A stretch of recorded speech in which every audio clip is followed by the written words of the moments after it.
What is up, everyone, and welcome back to another episode of Beers and. Today, we're going to be talking about beers and happy birthday, America. That's you. America, America, this Fuck yeah. is you. Boo, boo, doo, boo. Boo. Just kidding. But no, well, It's not too bad here. eh, Eh, well, I guess it depends on who you are yep, and where you live.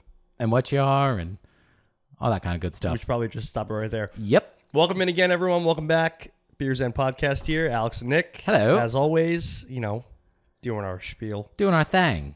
our outrageous takes on everything. Yeah, Actually, that's a good way to put it. I think so. Outrageous takes on everything. Outrageous. Crazy taxi. Oh, I missed that game. It's a throwback. Call back.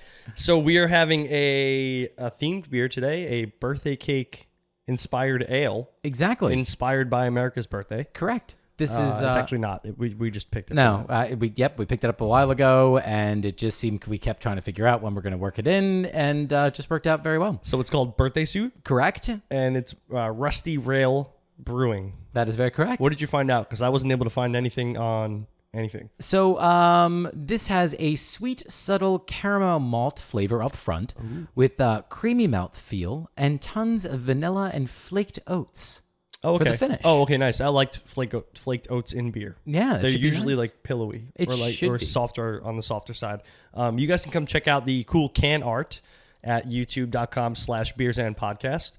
Or look at that! It's a little birthday candle in a suit. Yeah, it's very nice. I actually didn't look at it, so I'm checking it out for the first time too. And you can see my live reaction there on YouTube, or you can come over to Instagram or TikTok at Beers and Podcast and come check out the shenanigans there. Mm-hmm. And as always, we're on the Twitter at Beersand1 and on the Gmail at beersandpodcast@gmail.com. I'm thinking we were talking too. For those of you folks that are listening on Spotify, we might be throwing this up on the Spotify video. Oh yeah, That might that's be there now. going to be something interesting to Yeah, I think we're gonna finalize that. God knows we've got to get into. We've got the content.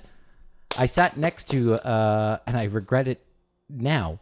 On my flight, most recently, out of Philly, I had sat next to a very bright-eyed and bushy-tailed engineer from Spotify. It was like, like this was a flight on Friday. That's funny. And I think he had just started like that previous Tuesday. He was very excited. Very That's excited. Awesome. Good for him. Yes, I wanted to remind him, sir, this is a Spirit flight. Let's bring it down a couple notches. Leave your spirit at the door. Oh, God. Oh, God. I've got a good question for you today. What do you got? It might be a hard one, though. Okay. So, do you have, over the years of your being alive, speaking of birthdays, a favorite birthday present that you've received? Oh, wow. That's kind of interesting. Tough one? Yeah. I know that I've got a couple maybe sentimental ones in mind. But I will say, actually, you know what? My 30th birthday, Nick and I took our first really big trip, I guess as an entity. Okay. And Fun. yeah, and there were a couple little surprises along the way that I wasn't expecting, and that was really we had dinner. I remember at least one night we walked into the dining room and it was all kind of set up. Oh, Kinda, nice. Yeah, it was all kind of set up all nice, and there was a little candle and stuff like that. And, Oh, that's cool. yeah. That's special. I don't want this to sound trite, but I am one of those people I enjoy spending my birthday with other people, and just that chance to kind of get together with friends and Definitely. family is very much a gift in and of itself, because I think that I should be treasured by the world. You are. I as are you. I try to be. Do you have a particular? Oh, yeah, definitely. Yeah. On my 17th birthday, I got my first guitar. Oh, nice. Yeah.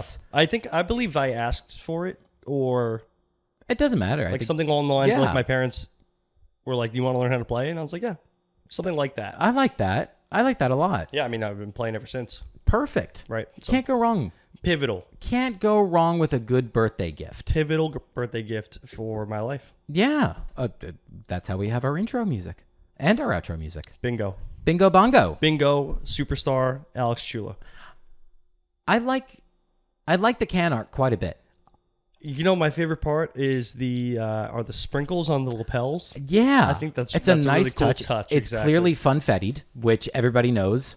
When in doubt, Best cupcakes. funfetti the fuck out of it. Right. You know, that's always the best thing. And makes the best cupcake. Makes the best cupcake. However, when one is in their birthday suit, one is al nudo. Au natural. So I was expecting, if anything, maybe just for like a little like bar to kind of be over like the character. If That anything. would have been funnier, I think. I think so. A candle with a sensor bar. Rusty Rail. Not going to tell you how to do it.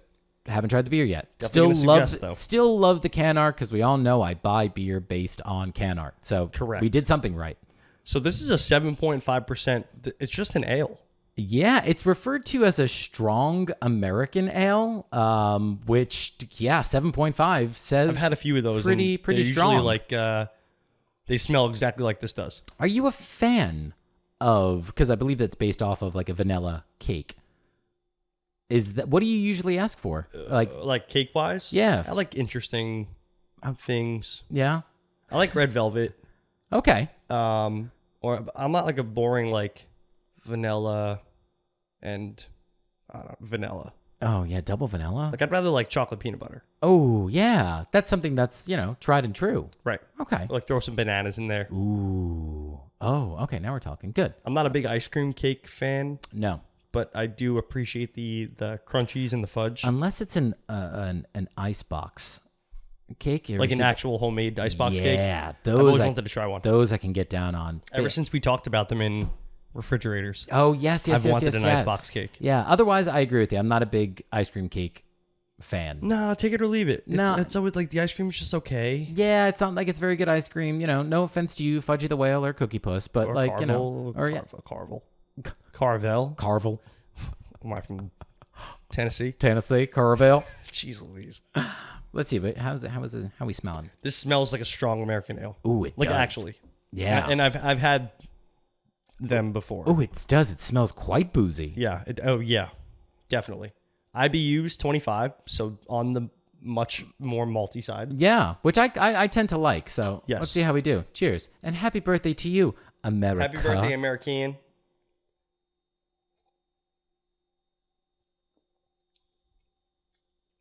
Oh, you know what? It tastes a little more birthday cakey than I thought it would. Yeah, I didn't think it was going to be perfectly honest with you. I was expecting a little bit more of an artificial kind of vanilla flavor, and that's not there. They were spot on, I think, with that creamy mouthfeel, at least in the very beginning. I think it dissipates a little bit faster than I was expecting it to. Yeah. But it is a very, very full flavor. And you are getting, again, that malt, boom, from that first sip. Yeah, actually, I'm enjoying it way more than I thought I would.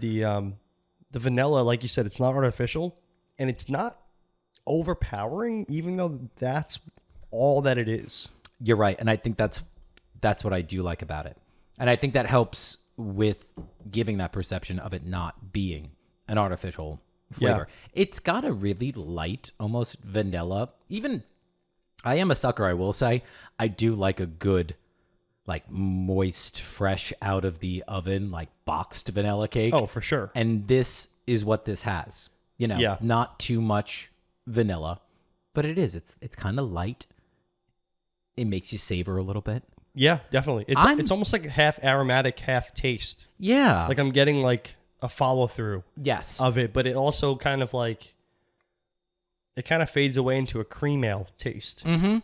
And I think that's really backing up the flavor. It's interesting, and I don't know if it's just because if we've been relying on it maybe more ourselves.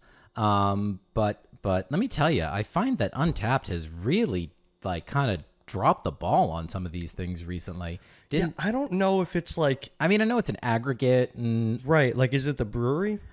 Because usually the descriptions come from them. Is that what you're getting at? No. More meaning, no. I think the rating. Like, I'm already kind of leaning towards something that I think is a bit higher.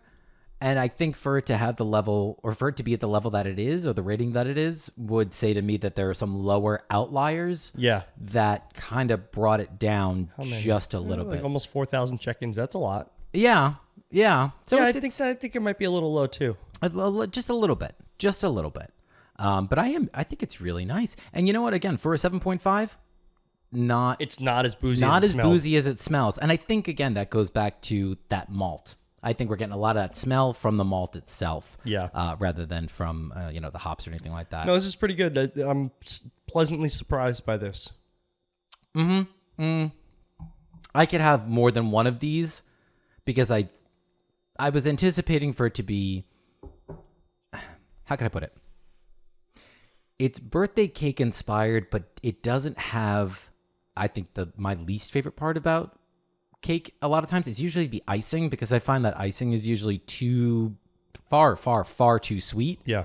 And that doesn't have this at all. I think that's why I opt for like red velvet, because it's got the cream cheese. Yes. Icing. Yes. You get that little tang, a little relief from the From some of the sweetness. Yeah. Yeah. Oh, I would go back for like a second one of these too, I think. It's pretty decent. I'm not a lot higher than the Untapped, but I'm higher. I think that's low. Yeah, I think that's all. I think what are they in right now? 3.7? 3.66, yeah. Oh, 3.66. Yeah, Okay. Yeah. Yeah, and I was thinking just a little bit. Like 3.8, 3.9. Yeah, I was leaning around the 3.8, 3.85. Yeah, I'll call it 3.85. Okay, I like that. Yeah. It's good. I didn't expect it to be this color. I love the color. Although I didn't know it was a strong ale.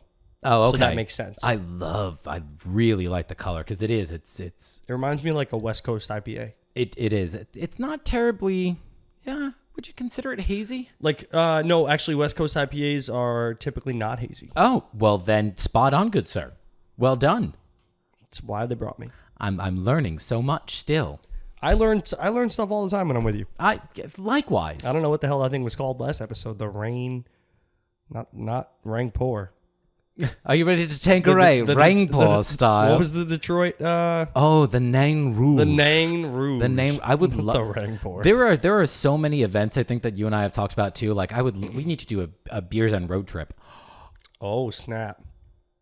That would be awesome if we wouldn't be able to drink, but if it was just a road trip, like just us in the car and like clips of we wouldn't. I don't. Okay. Well, let me reiterate then. We wouldn't drink and drive. Right. We would drink along the way. Oh, that's funny. You went immediately to drinking and driving? No, but I'm like, I went immediately to in the car podcast, except it's not. Oh. We can't drink. We could always switch on and off. That's true. That would be funny.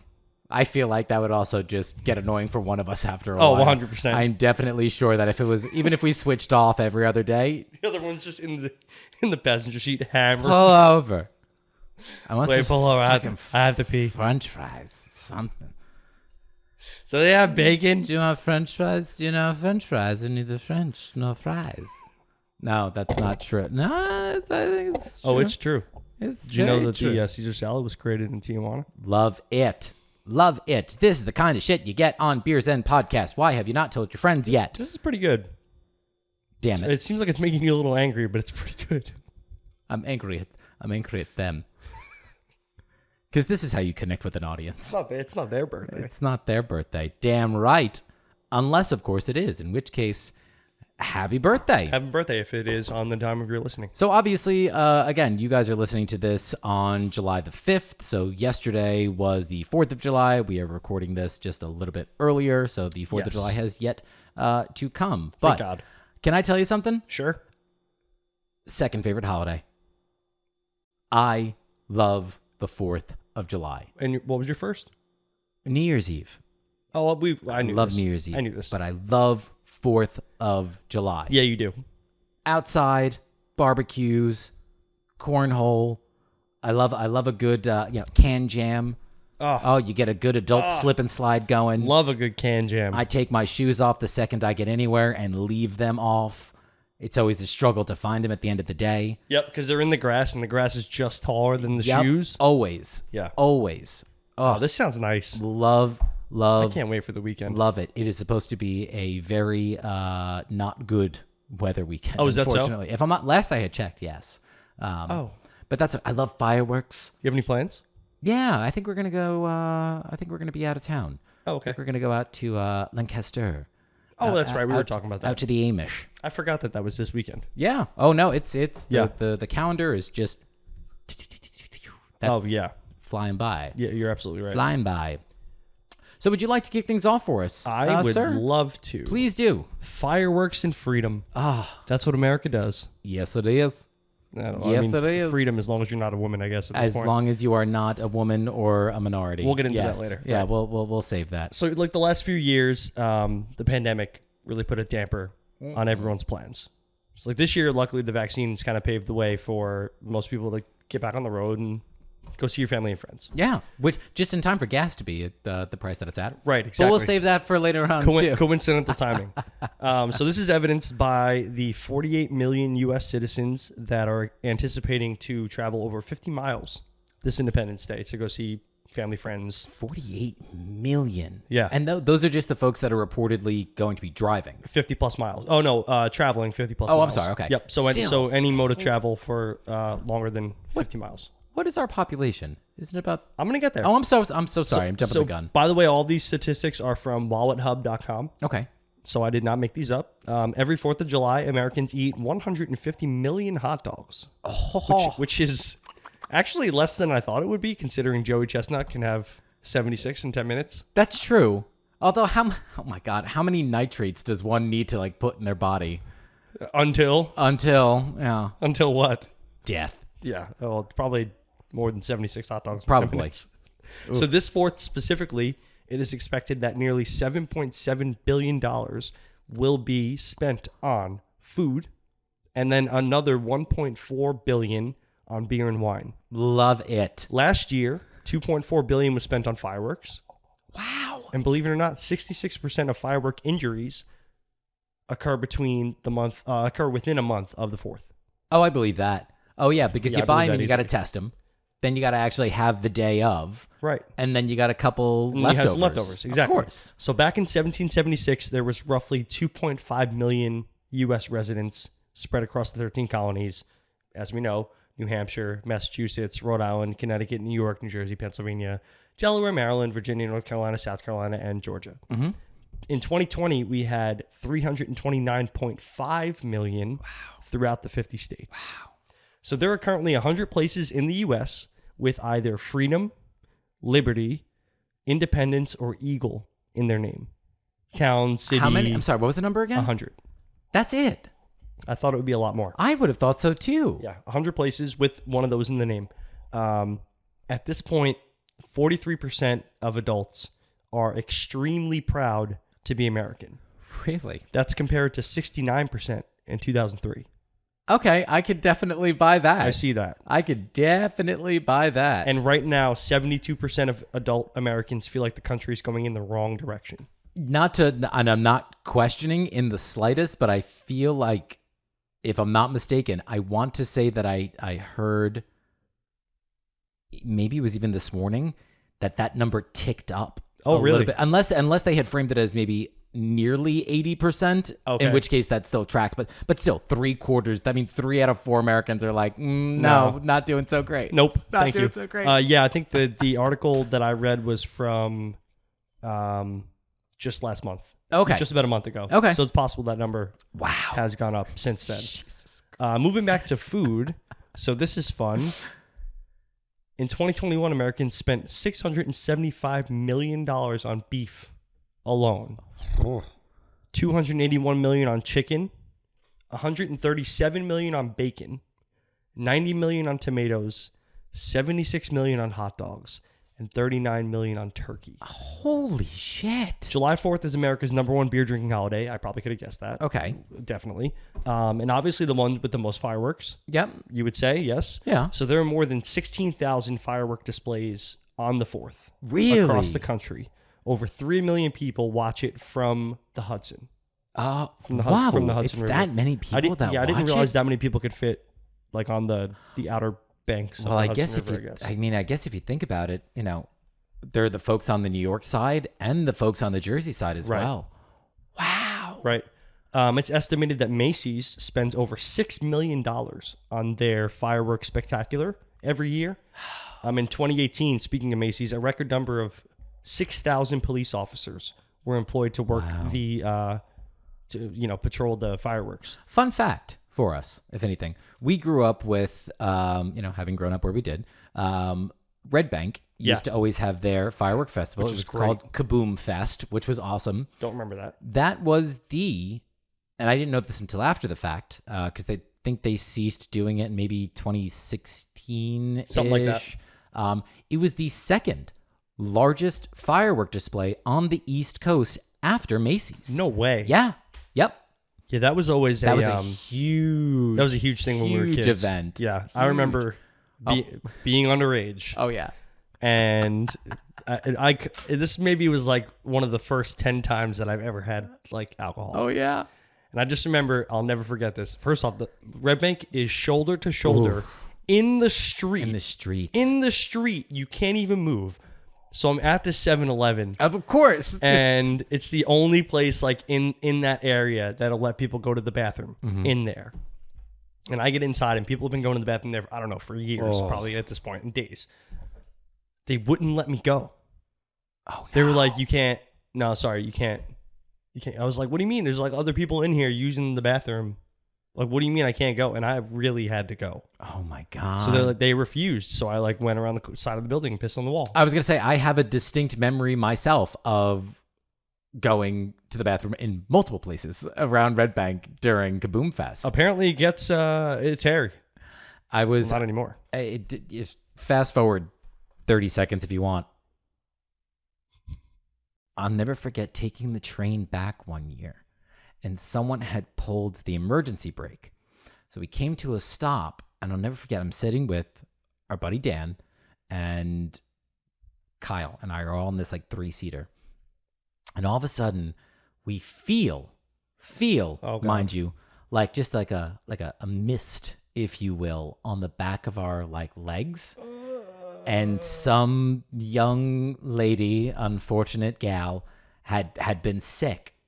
And it was like, oh no, like they just pulled we're in between stations. There's awful. Nothing we can. And no. I mean, and I'm sure, again, we've all, been there, but like this poor 15-year-old, 14-year-old girl, like, oh God. Yeah, no, like, that's, what are you doing? And just like now that I'm thinking about it, that's one of the worst situations to be in because like you're on a train, so the air's not going anywhere. Nope.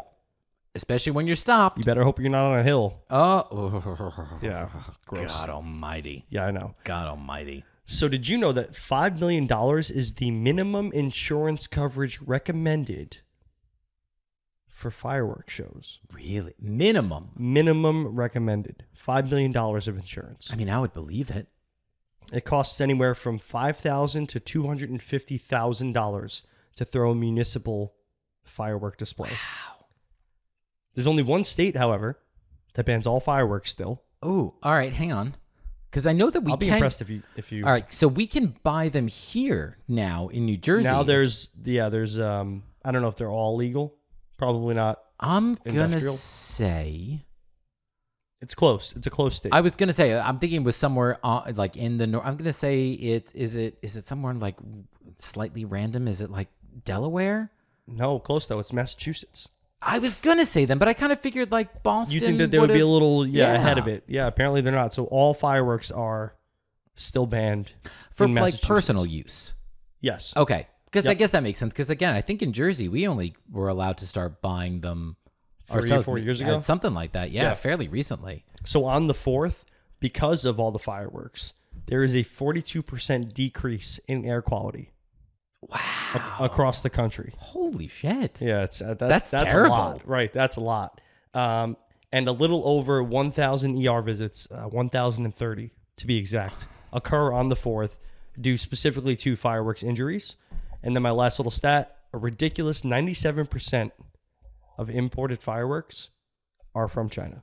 Oh, that's beautiful. I love that. Because that's who makes them the best. They're the ones that I think like invented they invented the that fireworks. Would make sense. Oh yeah, they're the ones that like invented that would make fireworks. Sense.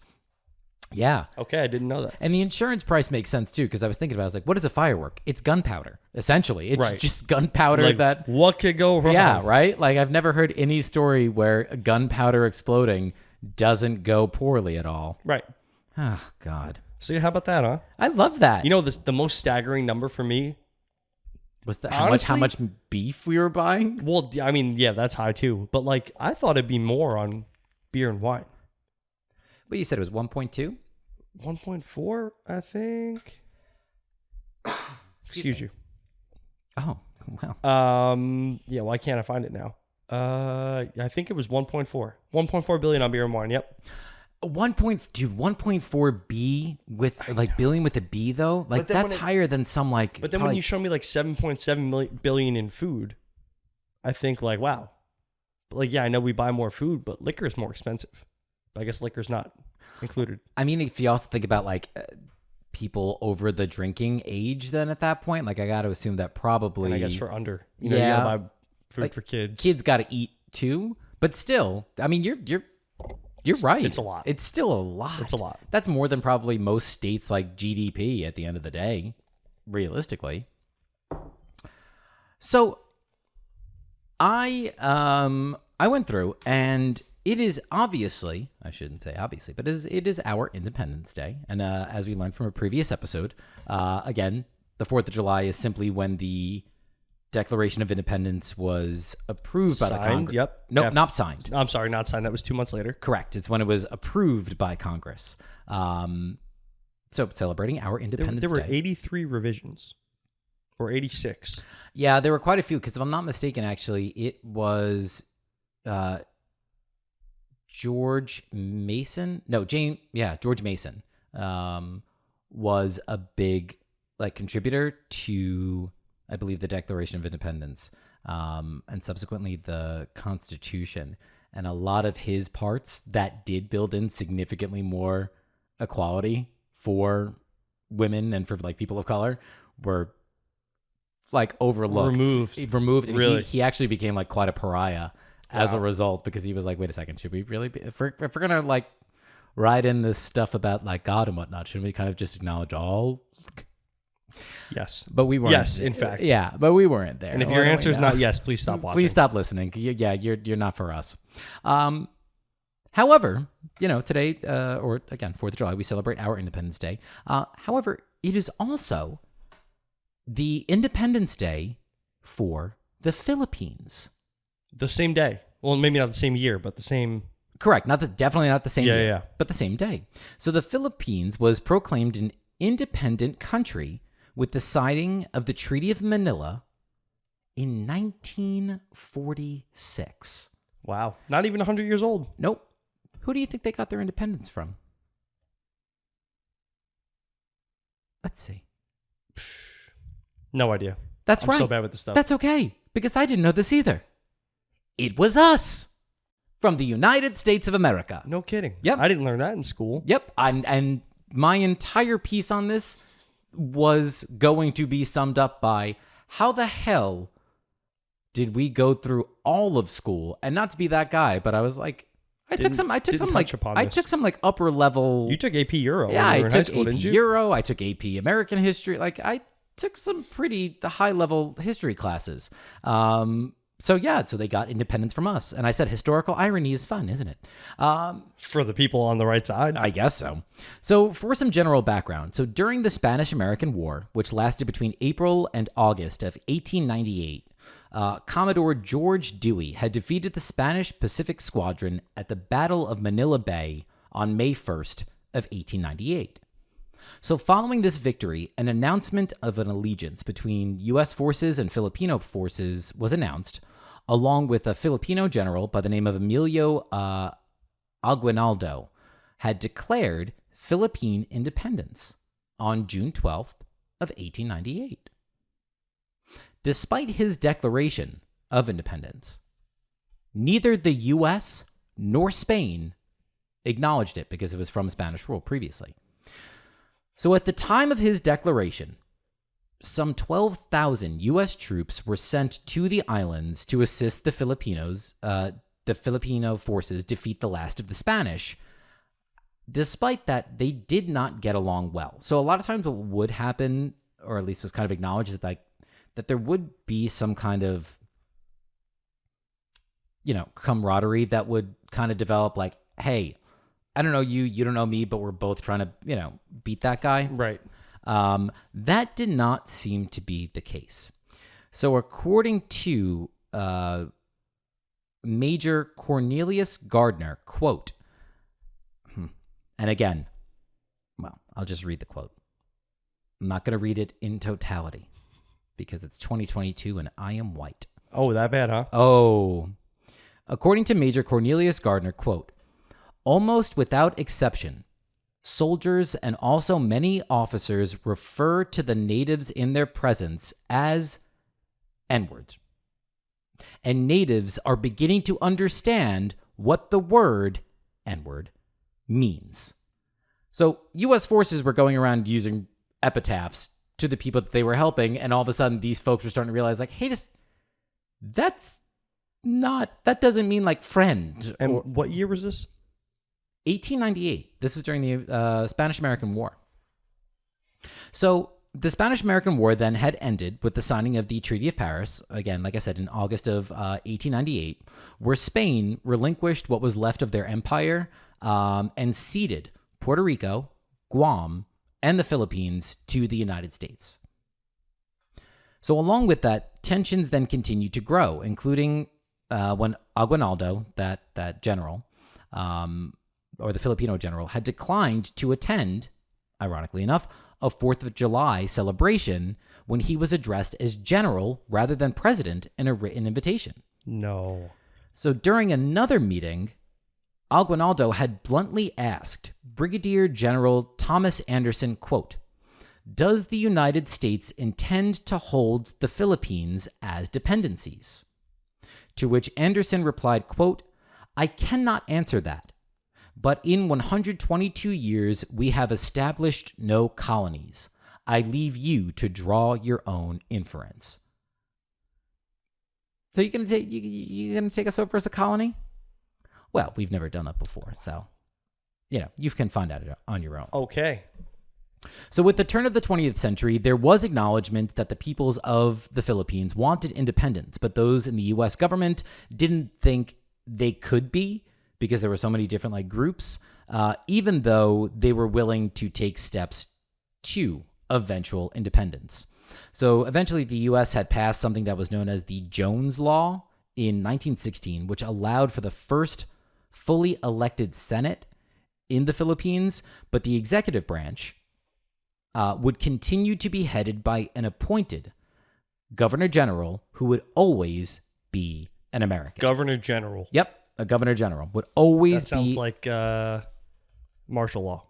Well, I mean, I guess if you think about it, I guess how technically, if you think about it, the president is kind of both the head of state and the head of the military. So it's actually kind of like one of those things. So, okay. Because I read that at first the same way, and then I was like, not entirely. No, it's more like two powers together. Exactly. Okay. Interestingly enough, the first governor general also happened to be installed on July 4th of 1901 and was William Howard Taft. No way. Yep, before he was president. Good old Taffy. Good old Taft, the fat one.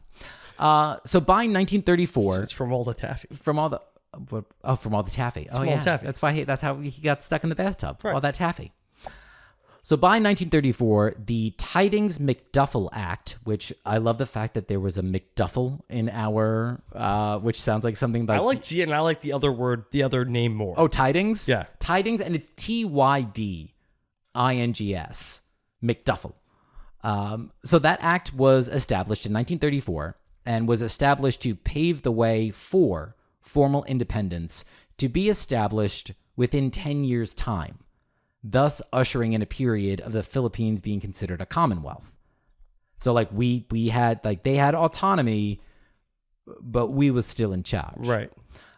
So following occupation by the Japanese during World War II, the final proposal from the Tidings-McDuffel Act was completed, with President Truman issuing Proclamation 2695, recognizing the independence of the Philippines on July 4th of 1946. That is so random.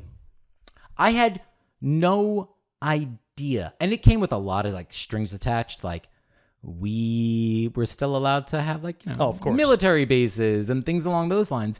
But yeah, we controlled the Philippines for a roughly 50-year period because we didn't think That they could do it on their own. That they could do it on their own. Yeah. Yep. Fun stuff, right? Isn't that nice when other people make choices for you? The thing that I find to be, I think, really compelling with that is that Spain had also given up like Cuba.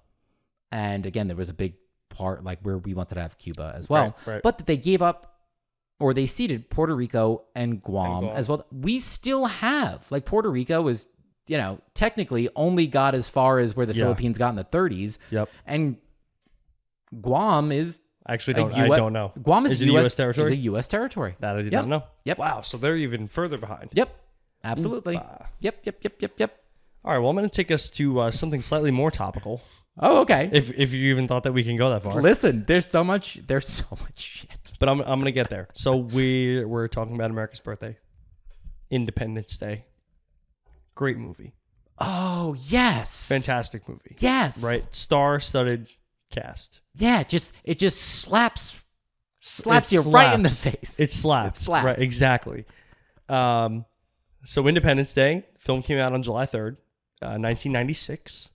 Wow. Although they did release it in some places on July 2nd, because that's actually the day that the plot in the movie starts. Oh, I didn't know 2 that. days I before. forgot that. And I didn't realize it only takes place over until the 4th. Oh. The whole movie. Oh, I don't think I realized. It's been forever. some time It's been since forever. I've seen it. Yeah. Right. So star-studded cast, headlined by Jeff Goldblum, Yes. Bill Pullman, and my focus, Will Smith. Mr. Will Smith. Will Smith. So I'm sure Welcome to Earth. I'm sure most of you are aware. On March 27th this year, 2022, Will Smith had an incident, let's call it, in a forum that I would say displayed it for the world, more or less. So at the 94th Academy Awards, Will Smith shocked the world when he slapped Chris Rock across the face on stage during Rock's presentation for Best Documentary. Good Lord. So right in the middle of it. So what happened, the slap was in response to a joke that Chris Rock made about Jada Pinkett Smith's shaved head, which she had been shaving since last year, 2021, due to alopecia. You know, right. You know what alopecia is? Yes, I do. Okay, so it's a hair loss disease. So later that evening, Will Smith, I didn't know this, won Best Actor. Oh, yeah. Oh, like, yes. Like 40 minutes later. Oh, yes. And then apologized to the Academy and the other nominees for, his incident in his acceptance speech, but not Chris Rock. The following day, he issued another apology to the Academy, and this one to Chris Rock through social media. Yeah. Oh, come on. But then he resigned his Academy membership not even a week later. So this is on April 4th or 3rd. Otherwise facing suspension or expulsion, and now faces a 10-year ban from Academy events, which began on April 8th. Good Lord. So in a statement from the Academy on the 30th of March, so 3 days after the incident, they said that Will Smith was asked to leave repeatedly, but refused. This, however, is not true. This was opposed by others who were there, and in their words, were in the room, and they stated that no one ever came to ask Will Smith to leave, either directly or through a representative. Yeah. Okay. After the event, all other nominees, actors, whoever attended, they were advised to only speak on their performance and their work, as to not say anything, further into this mess that was created. Yeah. So what really happened was there was a disagreement between Academy leaders and this dude named Will Packer, who is the producer, I guess, for the show or for the Academy or something. Yeah. So what had happened is that he didn't want Will Smith to be taken out. Yeah. Because he didn't think that Chris Rock would want that. So because of the disagreement between Will Packer and the people who were leading the Academy, that's why nothing was ever done. Really? So yeah. And I don't know about that really, because if someone just slapped me in the face in front of a bunch of my peers, I'd probably want them out of the room. But you know what I think the issue is the fact is he made this call based on what he thought someone else was going to want. Right. Rather than let me go and speak with this person who's here in the moment. Jesus Christ. arrest. So LAPD was prepared to arrest Will Smith on charges of battery, but Chris Rock did not want to press charges. He was actually asked repeatedly if he wanted to, and he said no. Around 1 a.m. that evening, that morning, a video came out of Will Smith like dancing his ass off to his song "Get Jiggy with It." Oh God! Like, looking really happy, like he was celebrating almost. That's what the tabloid said, and this kind of led journalists to really question his motives, or was his remorse really true? So it did not end here, however. Yeah. As the repercussions of this slap, he's still seeing them. It really made waves into his life. So on May 4th, Roku canceled a show called This Joker, which I had never heard of. It's a comedy that I believe was on its second season. So it said Was he in it? Yeah. Oh. It said that they claimed that this had nothing to do with it. But, it kind of came at the same time. Say it's timely. Right. It kind of came at the same time. Exactly. So it was actually produced by Will Smith, and he still had no say in keeping it. Oh, wow. Netflix also halted production on a thriller named Fast and Loose, where he was supposed to play a crime boss, but one who loses his memory. So that stopped. There was also a report that Sony... I still want to see that, because that sounds... I think that sounds awesome. Sounds awesome. Yeah, I think that sounds awesome. That's a great concept for a movie. Sony paused production on Bad Boys 4. Oh, God. And Apple TV Plus won't comment... Yeah, we don't. Apple TV Plus won't comment on the film Emancipation, which is supposed to release this year. It's such a sad scenario. Yeah. Because in real life, because let's not beat around the bush. Again, when you're a celebrity, it is completely different than when you are a plebe. Definitely. There was a way, to react to the joke. There was a way to react then to the slap, and then there was a way to react afterwards. Mm-hmm. I don't think that there's much wiggle room, personally, for any of them.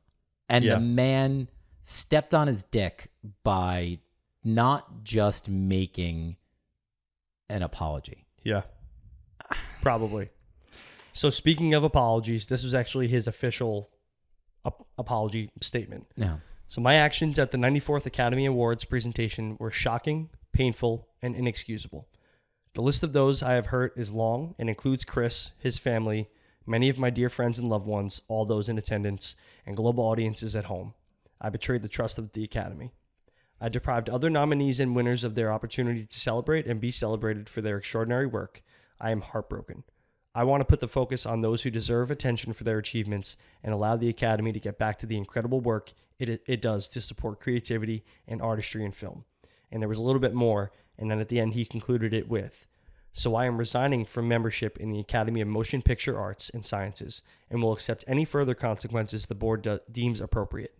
Change takes time, and I'm committed to doing the work to ensure that I never again allow violence to overtake reason. Tough situation. I get it. I get it. Sure. I understand that. I could just imagine, realistically, in a public forum, someone ever said anything about your wife the way that you would respond? Someone ever said anything about my partner the way I might respond? But there is a certain decorum that still comes along with it.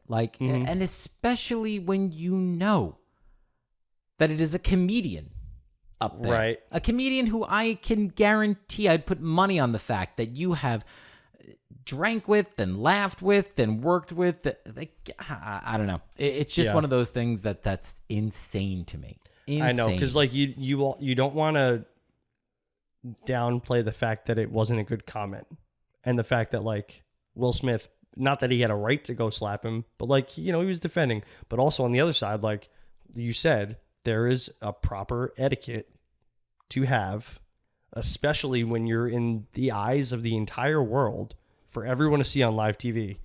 So and I guess it's also one of those things where to me, part of the reaction, I think, being overblown was from the perspective of he didn't make a joke about Jada Pinkett being bald as a result of alopecia. Right. He didn't do that. Right. He didn't do that. That I can almost turn around, if he had. Okay, That's now where, we're yeah. exactly like if you're making fun of someone for being bald because they're going through chemo, Right. Yeah, dude, like back off. Like they're literally going through something that they can't control. Yeah, that's when we've encroached territory of like, okay, Agree. now Yeah. sure, go ahead. You want to punch the Exactly. dude in the face? Go for it. Gotcha. But otherwise, No. get out. Split second decision that's probably going to haunt him for. How many steps do you have to take onto that stage knowing you're on live television before is there that point where you like take those 2 steps and you're like, if I take another one, I can't turn back. Right. But even Yeah. then, you could have walked right up to him and stopped and turned around and sat back down in your seat to Yeah. show the same anger. It's true. I don't know. Maybe it's just me. No. Well, No. sticking with our film theme, however. Oh, nice. Okay. Are you familiar with, this is actually, I do love this movie. Are you familiar with Born on the 4th of July? Only like in passing. Okay. I don't know anything about it. All right. So it is a 1989 film that was directed by Oliver Stone and had starred Tom Cruise, Keira Sedgwick, and Willem Dafoe. It was the second. Oh, yeah. What a cast. Oh, yeah. And there's a couple of other folks, thrown in there as well. So it was the second in Stone's trilogy about the Vietnam War. So he had done Platoon, then he did Born on the 4th of July, and then he had done Heaven and Hell. So it chronicles a 20-year period of a man by the name of Ron Kovic, from childhood up through his service and paralysis from the war, and then his transition into an anti-war activist. So filming had taken place over 65 days and went over its initial budget of $14 million to nearly $18 million. So over $4 million. It's a pretty big budget to blow. But it did pay off. The film wound up grossing $162 million worldwide and earned a slew of Oscar nominations, including a Best Actor nomination, which was the first for Tom Cruise. And Oliver Stone actually wound up winning the award for Best Director for the film. So the film itself is actually based on a true story and a memoir of the same name by Ron Kovic. So Ron Kovic has an incredible, really does have one of those like stories where you're like, that man deserves a movie, to be made. So he had actually first volunteered for service and was sent to South Vietnam in December of 1965. And while he was there, he took part in 22 long-range reconnaissance missions into enemy territory. For that, he was awarded the Navy Commendation Medal. So after his first tour of 13 months, he went home, but volunteered to go back and do a second tour of duty. During that tour, on January 20th of 1968, his reconnaissance squad was besieged by enemy forces.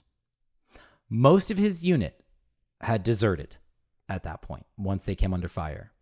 He was first shot in the right foot, which took out his heel, and then again through the shoulder, which had resulted in a collapsed lung and a spinal cord injury, leading to his being paralyzed from the chest down. Wow. The first Marine that had gone to go and try and save him was killed instantly after being shot through the heart. And then it took a second Marine to like run out, grab him, and bring him back to safety. And for this, he had received the Bronze Star and a Purple Heart. By the end of the war, however, which ended in 1975, he became one of the best-known anti-war activists, having been arrested 12 times for political protests after he first began attending peaceful demonstrations.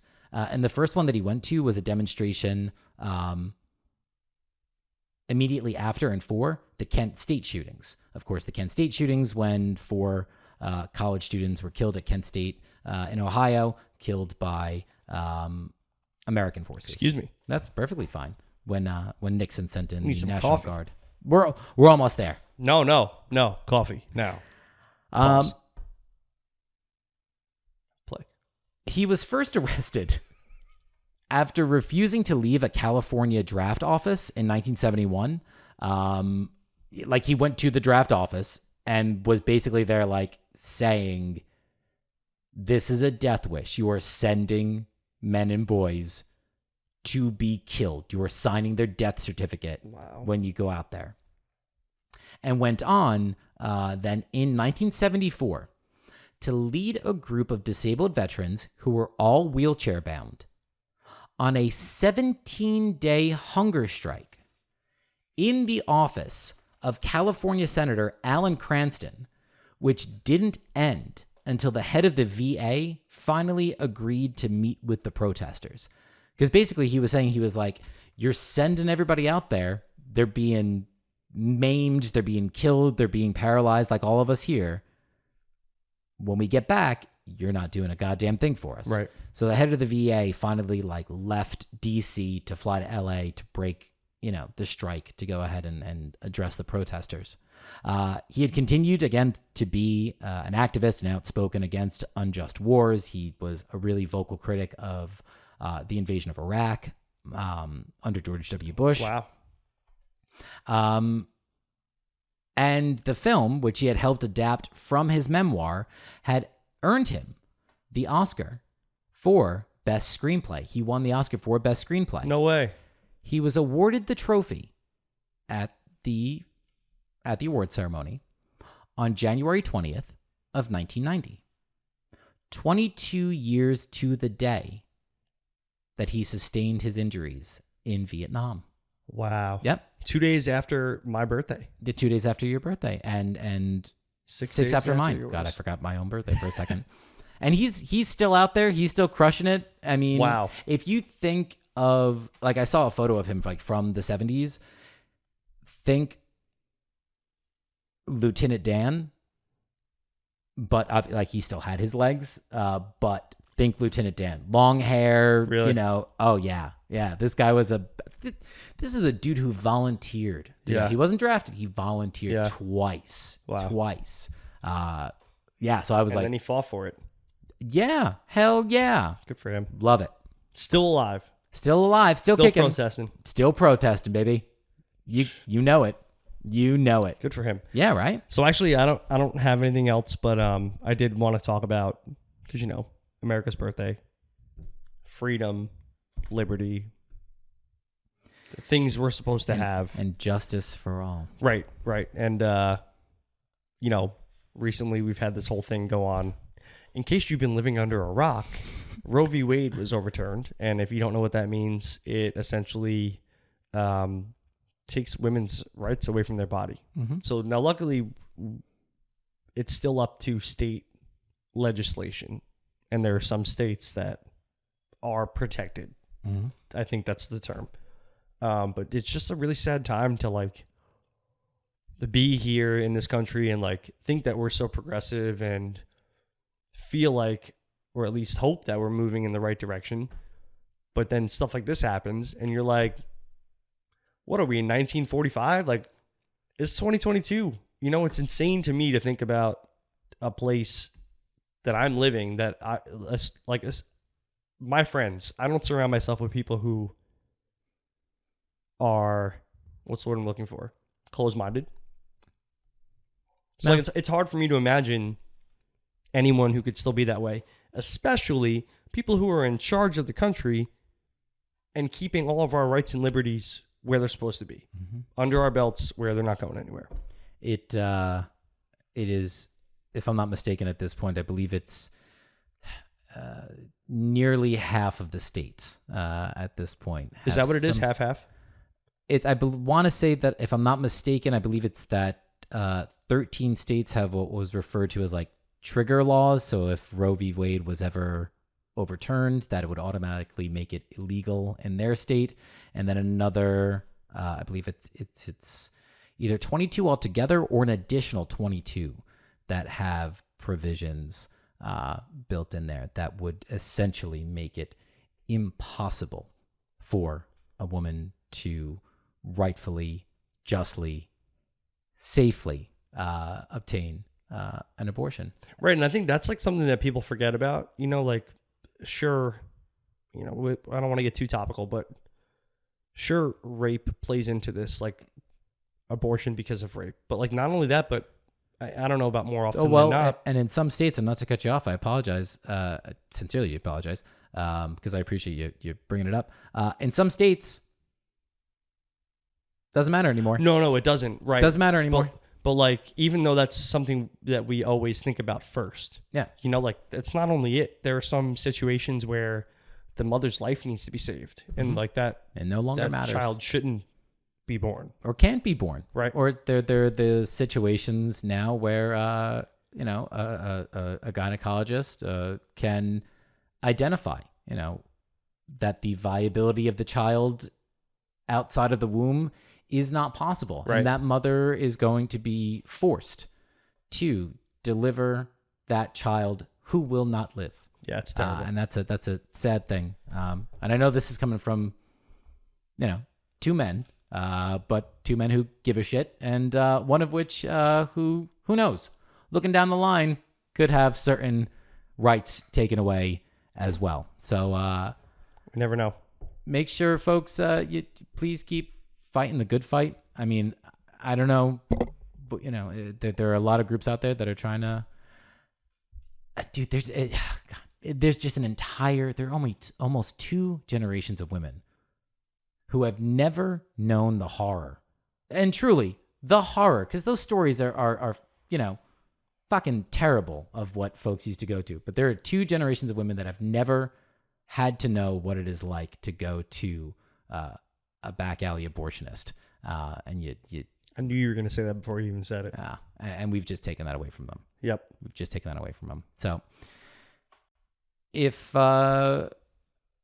you've got one side that seems to think this is great. You've got another side that seems to be using this as an opportunity for donations. And I think the only thing I can say is, listen, if you haven't been angry about anything and haven't had a reason to get up and go out somewhere, something that we've just taken, maybe not for granted. I don't want to say taken for granted, but something that we've known for the past 40 some odd years was just ripped away. Yeah. And that's not to say that anything else at this point. Precedent no longer matters. Right. No longer matters. Pretty much. That's the road we're going down, and that's what scares me. These, and again, we're gonna try and reel it in, but like, these sons of bitches sat before the fucking Senate and before the American public and were asked about this, and their response was, precedent is precedent, and I will maintain precedent. And they all voted against it. So crazy. I hope that